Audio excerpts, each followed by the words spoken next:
What is going on, everyone? The Aerie Lord is back. Welcome back to another Walking Dead preview vlog for Season 10 of The Walking Dead. This is for the mid-season finale of Season 10, entitled The World Before. The description of this episode is a fight causes tensions in Oceanside while the Alexandrians set out on a high-stakes mission. Now, this is a bit of a double whammy for you guys today. I was a little late in getting the reaction to Episode 7 up, but nonetheless, you'll have one video for the afternoon and the night if you're in Eastern Standard Time Zone. But for this episode, we have some previews, and there was a lot to dissect, not just from last week, but from the previews that we were given. So there's a lot of angles, a lot of things going on. There's Lydia running away, seemingly back to the Whisperer's side. There's Gamma realizing that Alpha is a terrible liar, realizing that she killed and sacrificed her sister for a complete hypocrite. There's obviously the main thing from last episode, which was the tragic demise and death of Siddiq at the hands of the treacherous Whisperer. We now know Dante, who we all thought was a comic character who has a relationship with Maggie in the comics, but they threw the biggest curveball, I think, of the whole Walking Dead, because this is really the first time that a comic book character with a known role has been taken out of that role and put in a villainary role in a completely different manner. This is not in any way what Dante did. I mean, he lives at the hilltop, number one, and number two, he is kind of like a right-hand man for Maggie as she still leads the hilltop during the Whisperer conflict and gets into a relationship with him as she starts to let herself forget Glenn a little bit, and she gets into a relationship with Dante.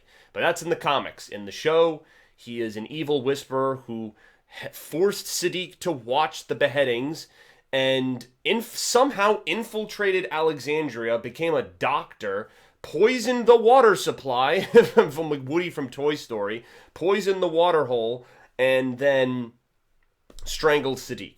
And it was absolutely horrible. And we see in the first preview clip, to get to some of these pictures, if there was any doubt about Siddiq being dead, he's dead. This is Father Gabriel. This image is actually Rosita, but the overall image is of Father Gabriel giving a eulogy, putting Siddiq's body to rest, and it's upsetting. I mean, this guy, he just died in such a bad way. You know, he just died in it was just such a tragic, horrible way. I mean, just dying with no one else around. He didn't, sacrifice himself or anything. He just finally was starting to maybe get over his PTSD, and it really was all Dante. And if it's interesting, if you go back and watch some of those early episodes where Siddiq is wigging out, the very first time he starts wigging out is actually when Dante is trying to talk to him, and he actually looks at his mouth, which is one of the only visible parts when you're a Whisperer that you have visible. So there were clues in those earlier episodes that none of us realized, and only now you can go back and kind of piece it all together. But going through the order of images in this preview clip, we have Carol and Ezekiel that actually make a reunion. I don't know if Ezekiel will finally reveal that he has cancer in this episode. That's a definite possibility, especially given how gung-ho Carol is. She is not backing down. She doesn't care about anyone's opinion. She just wants the Whisperers dead, specifically Alpha. And we saw last episode, I mean, that's what drove Lydia away. She just used Lydia, didn't tell her what the plan was. And it's just, I sense a lot of desperation, but I feel like Carol is now very single-minded at this point. I don't think she's reminiscing anymore. In the early episodes of this season 10, she was taking the pills. She was feeling sorry for herself, that Ezekiel wasn't by her side, that Henry was dead. But I think now she's just on a one-track mission to kill Alpha. I think she just sees vengeance as the pure path. and she's not stopping anytime soon. And Daryl is usually someone who can get through to her, given their history since the very first season of this show. But even that relationship can't stray her from going after vengeance. So it'll be interesting to see if she communicates that to Ezekiel in this sequence, what Ezekiel tells her, if Ezekiel's going somewhere. I don't know where he would go. So that's our clip. Then we have a clip of Dante. And this was in the season 10 trailer, where Daryl is beating somebody up. He grabs them by their hair and just slams them across the face. Now, in the trailer, they made it look like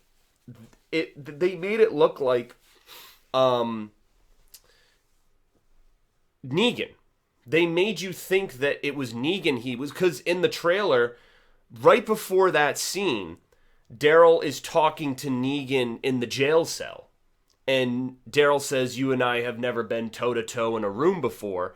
And then they show Negan smiling, and they make it, they framed it as they typically trick you and deceive you in the trailers in the past.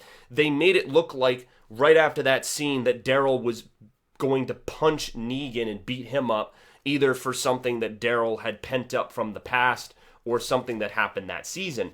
But in reality, it looks like it's Dante, given the fact that they're in this they're in the office, the doctor's office. It's bright outside. You got the white shades. This first shot, he's just looking up at him with these non-remorseful eyes. And then in the next sequence, Daryl is winding up and just clocks this guy across the face. So this basically confirms that they're going to figure out very quickly who killed Siddiq. Basically, they're going to figure it out very quickly.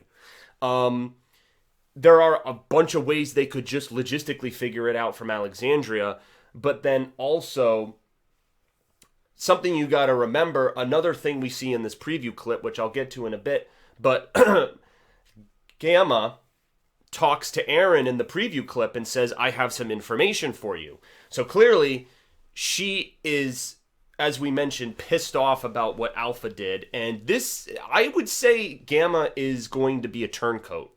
I wouldn't be surprised at the end of the Whisperer War if she survives and joins the survivors, if she joins Alexandria or Hilltop. I would not be surprised, especially because her family is that little boy who they rescued last season, and now the Earl the blacksmith is taking care of him. Well, because Tammy was one of the Pike victims, and now Earl is a lone father taking care of the boy. They named Adam. And this is the nephew of Gamma. So there's some incentive, I would say, for her to go after her family. And I think that this is kind of proving that she shouldn't shed her roots. But yeah, I would definitely say that she could become a part of the community. And again, I don't think she's she's been manipulated. I don't see her as a bad person. She's not blindly devout and just kind of brooding and enforcing, overbearing like Beta. Fits that mold. But Gamma, I think, is redeemable. And I think her actions this episode are going to lay the groundwork. But in relation to the Dante situation, she probably knows that he infiltrated Alexandria. So she can tell Aaron, hey, there's this guy who is, pretended to be a doctor. He's actually a whisperer. And he infiltrated your community, and he's in the inside poisoning your people and trying to undermine you guys. So, yeah, she can basically spill the beans, and once she tells Aaron, Aaron can tell everybody, and it's over. So, one way or another, Dante's going to be discovered in this episode. I think there's no hope. There's no hope for him. Now, another scene in this episode that's kind of curious. There's a bunch of different things going on in this episode. Another thing we see in this episode is a sailboat. We see a sailboat, and it looks like Michonne and another character are on the sailboat. I don't know who that is, but if we go to... That's pretty cool. It says mid-season finale in the water. That's a pretty cool shot right there. Yep. I mean, the next shot, then we have the Aaron Gamma stuff. She says, I have information for you. We have this next scene where... We have this next sequence where Carol and Daryl are seemingly at the Whisperer border at night. And they're talking like, can you really trust a Whisperer? Now, Gamma must have given Aaron some information that Carol is going to use. I don't know if it's... My guess is that she told them the location of the Horde, because that's what Carol said that she wanted to find and destroy. Either that, or maybe where Alpha's hiding. Like some... I don't think she'd give her direct information on Alpha. I'd say it would be a way to undermine the Whisperers in a non-direct way, other than killing Alpha. So... I'd say, yeah, the Horde, it's most likely going to be the location of the Horde that Gamma tells Aaron, and that Aaron communicates it to Carol and Daryl. I do have to say, I do like the dynamic of Aaron and Gamma, because Aaron's a very personable... It goes back to his roots. When we first met him in Season 5, when he was a recruiter. If you remember, he was Alexandria's recruiter. Before Rick... or any of them were a part of Alexandria, he was an OG Alexandrian who was recruiting with Eric. And he would ask questions about people's past, about who they were before the apocalypse, looking for signs of humanity of people who weren't completely emotionally destroyed by the apocalypse. And I think he's doing this in a way with Gamma. And we saw that in the last episode where they were talking about their families. He was trying to break down those barriers. And then she retreated once she felt that her position as a Whisperer was being threatened and that she wasn't getting because Alpha was starting to get pissed off. Like, these aren't just casual conversations. You're supposed to be getting useful information from this guy. So stop having little fireside chats on the side of the road. But I think now that Gamma knows Alpha's a traitor, or not traitor, just a hypocrite, I believe that we're going to maybe see a more personable conversation between these two next episode. And I'm looking forward to that. I'm looking forward to more of a friendship building, because I think that Gamma can basically be what Dante was. Dante was the spy, the Whisperer spy. Now, Gamma can be a Whisperer who's a spy for the communities. So it's a reverse. So now, and I mean, Negan's also, but Negan's not a Whisperer. This is a member of the group sabotaging. So, it's different. Negan's a version of that, but that's a whole other package, which, by the way, Negan does not appear in any of these preview clips. So I don't know if we're going to see him at all, which is very shocking. I thought he would appear in episode 7, at least in the mid-season finale, before we take a few months off here, because he's still at the Whisperer camp, I guess, just chilling, wearing, I don't know, does he have a freaking zombie suit of his own now? Like, I don't know. We don't really know. We haven't touched that area. We don't know what's going on. We haven't had a full conversation between Alpha and Negan yet. He only just met her in episode 6. So that's a mystery we're going to see, because there's no information on that. So we're going to need to check that out. So we have, let's see, we have Father Gabriel looking in the jail cell here. And he opens the jail cell, and Dante's in the jail cell. So they make it very clear. They're not trying to hide the fact at all that Dante is discovered for what he did to Siddiq. So it's very obvious. From Daryl punching him in the doctor's office to him being in this jail cell being questioned by Gabriel, they definitely figure out what the hell he did. And I don't know if they're going to execute him this episode or if they're just going to keep him as a prisoner. And, I don't know if they're just going to keep him as a prisoner and make him suffer for what he did, or maybe torture him for information. We don't really know. But I'm going to be interested to see what Dante has to say. Like, why he did it, how long he's been doing it for, how the fuck he got in here the first place. There's some details that we need to learn about how this all happened, because we only know it from Siddiq's angle that this was a guy who forced him to watch beheadings, and then we don't know how it happened, though. We don't know how it happened, because Alpha then instructed Dante to infiltrate Alexandria. But, like, how did he do it? Like, the Alexandrians knew the Whisperers were a threat. And then this guy just waltzes up to the gate and says he's a doctor. And they're like, oh, yeah, sure, you come in. I mean, we're afraid of people with skin masks, but you don't have a mask on, so you check out A-OK. Like, was there any vetting process? Like, I just don't know how he even got in the first place. And this was my question with the beheadings in the first place and the Pike sequence. Like, how did Alpha and the Whisperers capture all those people and get them to that barn? Aside from the Highwaymen and DJ who ran in to try and save the people who were captured, there is the scene with Henry where he goes to the boiler room because he hears a noise. I'm assuming the Whisperers knocked him out and set up a trap there.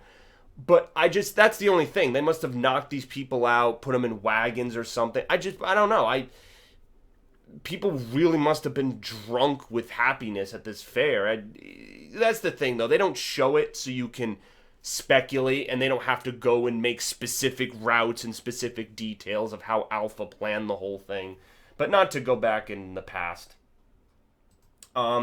This next sequence is pretty interesting, because it feels like she hasn't been in this season that much. We have Judith again, who I believe she's only been in like 3 episodes this season, really hasn't been in the season that much. But she slices a guy, there's a guy running. I don't know if he's a Whisperer or not, but Judith cuts his leg with her sword, and then Michonne is standing over her supporting this. And so one of the talking points here, a fight causes tensions in Oceanside.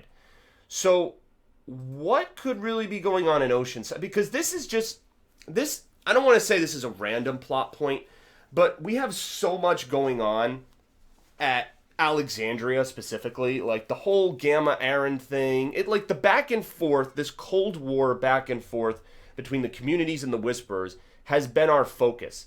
And now Oceanside was only in the first episode when they were doing the training with the shields. There was the satellite fire there. But other than that, in typical Oceanside fashion, they haven't used the community that much.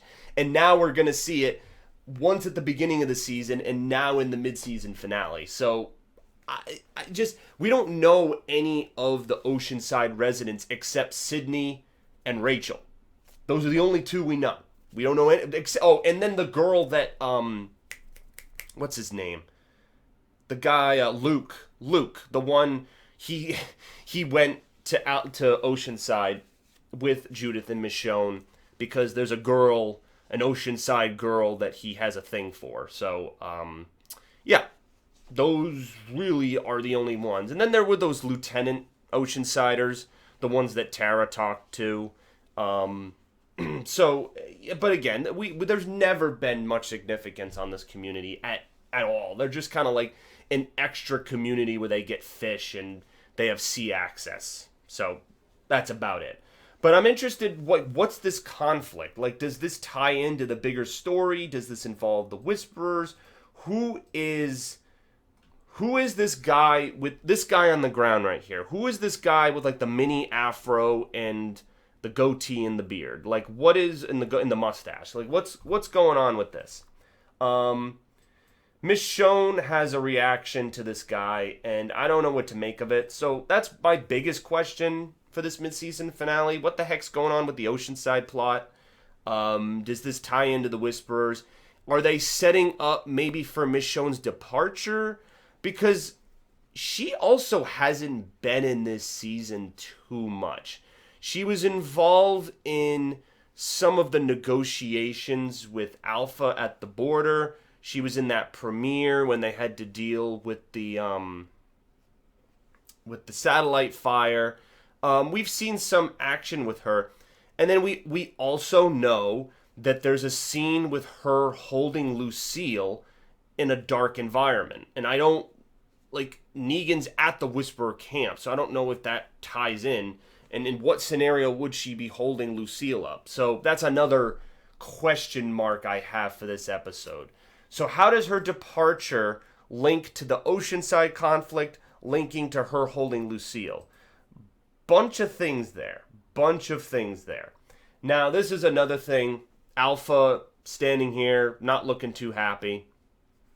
I don't know where she is or what she's looking at, but she definitely sees something that's pissing her off. And then Daryl, with his double knives, is standing outside. It looks like a cave or something. I don't know if it's a Whisperer cave, but he's going in. Him and Carol are they got a mission, and that's what the second part of the description is that there's a mission, an Alexandria mission. Maybe you know what? Maybe he's looking for Lydia. That's something. Maybe she ran to like some abandoned cabin because she can't go back to the Whisperers, because if she goes back to her mom, then Alpha might fucking kill her, because Alpha told the Whisperers that Lydia was dead. So Alpha's gonna look like a defective leader if Lydia goes back. It's gonna screw up the whole damn thing.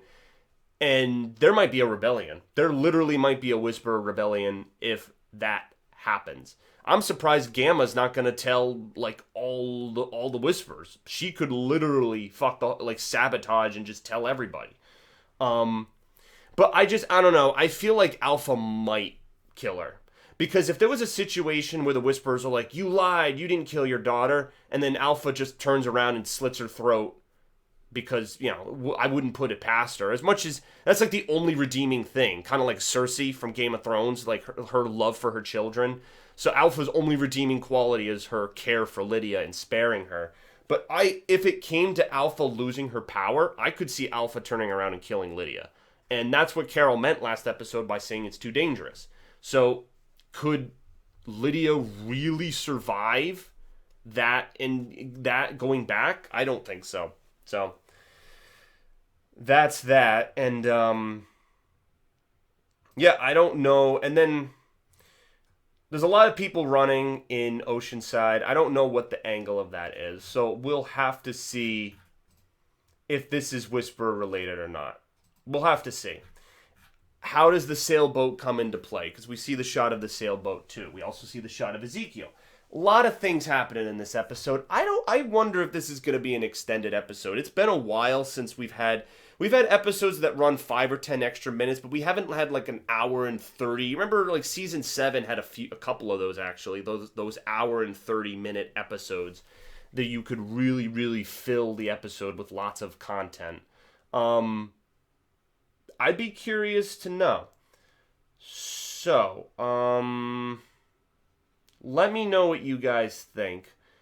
Lots of questions. This is obviously the last preview video for a while, because season 9 is going to be in February at some point, either in the middle of February or the end of February. But I just hope they end strong.